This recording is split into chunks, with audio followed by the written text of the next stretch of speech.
एक धक्कादायक घटना समोर आली आहे, जिथे ओळखीच्या युवकाने एका तरुणीला ब्लॅकमेल करून तिचा आर्थिक शोषण केले आहे.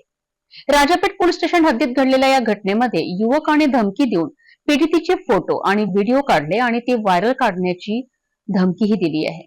वाशिम येथील एक युवक राजापेठ पोलीस स्टेशन हद्दीत पीडितेसोबत एकत्र आलेत आणि तिच्या फोटोंच्या माध्यमातून ब्लॅकमेलिंग सुरू केले.